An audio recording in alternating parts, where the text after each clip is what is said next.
Class next numerical is 14.8 and the statement is an incandescent light bulb with an operating resistance of 95 ohms is labeled 150 watt. Is this bulb designed for use in a 120 volts circuit or 220 volt circuit? इस important numerical है, इसमें resistance है given है हमें और power given है कि एक बल्ब है जो कि उस फिलामेंट की रेजिस्टेंस 95 ओहम्स है और पावर उसकी कंजप्शन जो है वो आपके पास 150 वाट है। तो वो कह रहे हैं कि वो बल्ब का फाइंड आउट करें कि वो 120 वोल्ट्स पे वर्क करेगा या 220 वोल्ट्स पे वर्क करेगा।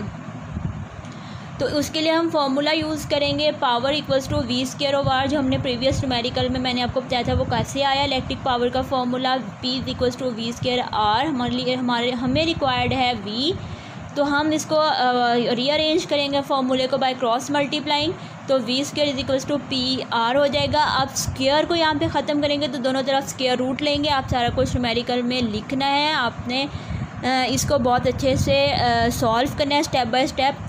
तो v is equals to P R square root हो जाएगा। वैल्यूज़ पुट करेंगे, सॉल्व करेंगे तो आपके पास जो आंसर आएगा वो 119.37 होगा, जो most related to close to the 120 volts. तो हम अप्रॉक्सीमेटली 120 वोल्ट्स लिख देंगे और एंड में रिज़ल्ट लिखेंगे bulb is design for working 120 volt circuit. Clear. अब नेक्स्ट न्यूमेरिकल की तरफ चलते हैं। Statement of 14.10 is a 100 watt lamp bulb and 4 kilowatt water heater are connected to 250 volt supply. Calculate the current which flows in each appliance and the resistance of each appliance when in use. इस numerical में उन्होंने एक तो lamp है उसकी power given है, lamp bulb है उसकी 100 वाट का एंड द वाटर हीटर है 4 किलोवाट यानी कि 4000 वाट उनकी पावर्स गिवन है हमने। एंड द पावर सप्लाई यानी कि 250 वोल्ट सप्लाई के साथ ये कनेक्ट है। हमें दो चीज़ें फाइंड आउट करनी है। First one is the current across each component यानी कि पावर लैंप बल्ब के अक्रॉस एंड वाटर हीटर के अक्रॉस करंट हमने कैलकुलेट करना है। सेकंड हमने इन दोनों की यानी कि लैंप एंड हीटर की रेजिस्टेंस कैलकुलेट करनी है। यहाँ पे मैंने पावर ऑफ लैंप यानी कि L से रिप्रेजेंट की हुई है, पावर ऑफ हीटर को H से रिप्रेजेंट किया हुआ है टू डिफ्रेंशिएट बोथ क्वांटिटीज़। अब हमने फार्मूलाज कौन से यूज़ करने हैं, वो पावर वाले फार्मूला यूज़ करेंगे। P is equals to V I and second is equals to V square over R. अब यहाँ पे रेजिस्टेंस जहाँ पे आपको रिक्वायर्ड हो या रेजिस्टेंस आपको पास गिवन हो तो हम ये वाला फार्मूला यूज़ करेंगे। जहाँ पे आपको ज़रूरत हो अपनी रिक्वायरमेंट के हिसाब से हम फार्मूलाज को रीअरेंज करते हैं। अब कैलकुलेशंस में हम पहले ए पार्ट कैलकुलेट करेंगे यानी कि current across the each component of the circuit यानी कि across the lamp and across the water heater. तो फार्मूला ये वाला इसी को मैं यहाँ पे मॉडिफाई करी हूँ, रीअरेंज करेंगे हम। यहाँ पे power of lamp equals to V I cross the lamp. हमने क्या रिक्वायर्ड है करंट अक्रॉस द लैंप, इसको सेपरेट आउट कर लेंगे। वी मल्टीप्लाई हो रहा है तो इधर आके डिवाइड हो जाएगा यानी कि क्रॉस मल्टीप्लाई। तो power of lamp divided by the total supply voltages. तो आपके पास जो फाइनल फार्मूला बनेगा I L equals to P L over V. तो वैल्यूज़ पुट करेंगे। पावर ऑफ लैंप भी गिवन है 100 वाट है, पावर सप्लाई जो है यानी कि वोल्टेजेस जो हैं वो 250 हैं। वैल्यूज़ पुट करेंगे, कैलकुलेटर से जब सॉल्व करेंगे तो 0.4 एम्पियर करंट यूज़ करेगा लैंप बल्ब। इसी फार्मूले को हम यूज़ करेंगे फॉर द वाटर हीटर। तो current across the water heater equals to power of the water heater divided by the potential. Values put करेंगे, सॉल्व करेंगे तो आपके पास 16 एम्पियर करंट जो है वो पास होगा इन द वाटर हीटर। उसके बाद बी पार्ट आ जाएगा आपके पास। हमने रेजिस्टेंस कैलकुलेट करनी है तो फार्मूला नंबर 2 यूज़ करेंगे। तो power equals to V square over R हो जाएगा। तो resistance of the lamp calculate करनी है, सेपरेट आउट कर लेंगे तो ये क्रॉस मल्टीप्लाई करेंगे। तो फार्मूला फाइनल क्या बनेगा, V²/PL for the lamp bulb. Values put करेंगे, सॉल्व करेंगे तो 625 ओहम्स रेजिस्टेंस होगी लैम्प बल्ब की।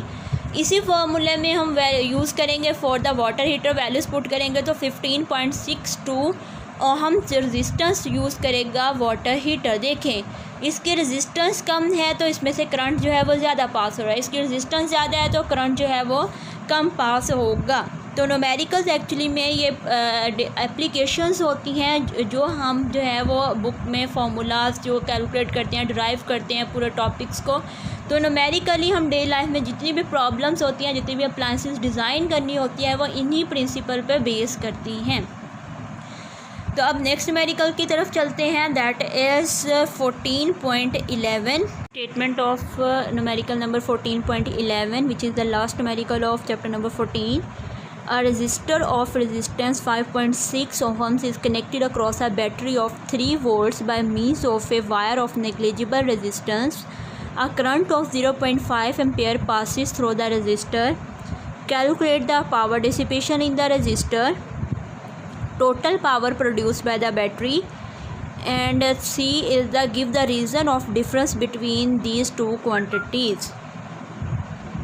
इसमें हमें गिवन क्या है कि रेजिस्टेंस दी हुई है कि एक रेजिस्टेंस को कनेक्ट किया एक बैटरी के साथ एक, और उसमें से बैटरी का पोटेंशियल डिफरेंस जो है वो 3 वोल्ट सप्लाई करेगी, जिसके रिज़ल्ट में 0.5 एम्पियर करंट पास होगा।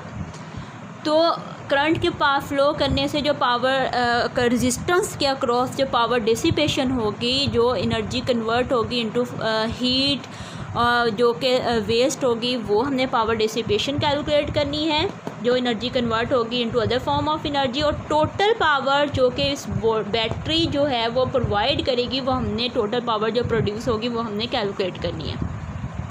पावर डिसिपेशन एक्चुअली में जो एनर्जी कन्वर्ट होती है across the resistance into heat, वो होती है। पावर जो कि बैटरी के रिज़ल्ट में टोटल पावर प्रोड्यूस होती है, इन दोनों में डिफरेंस ये होता है। फार्मूलाज जो हम यूज़ करेंगे पावर डिसिपेशन का, वो I²R होगा, यानी कि करंट पास हुआ और रेजिस्टेंस के अक्रॉस कितनी पावर डिसिपेशन हुई, इसलिए हम यहाँ पे I²R वाला फार्मूला यूज़ करेंगे। सेकंड पावर यानी कि VI वाला फार्मूला यूज़ करेंगे कि बैटरी जितना पोटेंशियल जो है प्रोड्यूस हुआ, करंट पास हुआ, टोटल कितनी पावर जो है वो प्रोड्यूस होगी, यानी कि amount of energy supplied by the current in unit time. अब कैलकुलेशन करेंगे, सिंपल फार्मूलाज हैं, इनमें वैल्यूज़ पुट करेंगे। पहले पावर डिसिपेशन I²R वाला फार्मूला यूज़ करेंगे। करंट जो है 0.5 एम्पेयर है, रेजिस्टेंस जो है वो 5.6 है, रेजिस्टेंस के अक्रॉस पावर डिसिपेशन हो रही है, वैल्यूज़ पुट करेंगे और 1.4 वाट पावर डिसिपेट होगी अक्रॉस दिस रेजिस्टेंस। नेक्स्ट जो है B part is total power जो है प्रोड्यूस होगी बाय द बैटरी, वो कितनी होगी, VI वाला फार्मूला यूज़ करेंगे, वैल्यू पुट करेंगे तो 1.5 वाट पावर जो है वो प्रोड्यूस होगी। अब इधर से पावर डेसिपेशन 1.4 वाट हो रही है और इधर से जो है 1.5 वाट जो है वो प्रोड्यूस हो रही है। दोनों में डिफरेंस क्यों है? ये इसलिए डिफरेंस है कि कुछ पावर जो है वो यहाँ पे जो लॉस हो जाती है internal resistance of the battery, के बैटरी के कंपोनेंट्स जो हैं वो भी, उसमें भी वायर्स लगी होती हैं कंपोनेंट्स, उसके क्रॉस भी थोड़ी सी रेजिस्टेंस, उस रेजिस्टेंस की वजह से भी पावर जो है वो डिसिपेट होती है। तो ये जो डिफरेंस आया है 0.1 का, ये इसलिए आया कि बैटरी की इंटरनल रेजिस्टेंस की वजह से। तो ये रीज़न आप लोग लिखोगे, न्यूमेरिकल्स जो है वो एंड हो गए, आपने इनकी बहुत अच्छे से प्रैक्टिस करनी है। इन्हीं से रिलेटेड जो है वो बुक में एग्जांपल्स होते हैं, वो भी आप लोगों ने सॉल्व करनी है।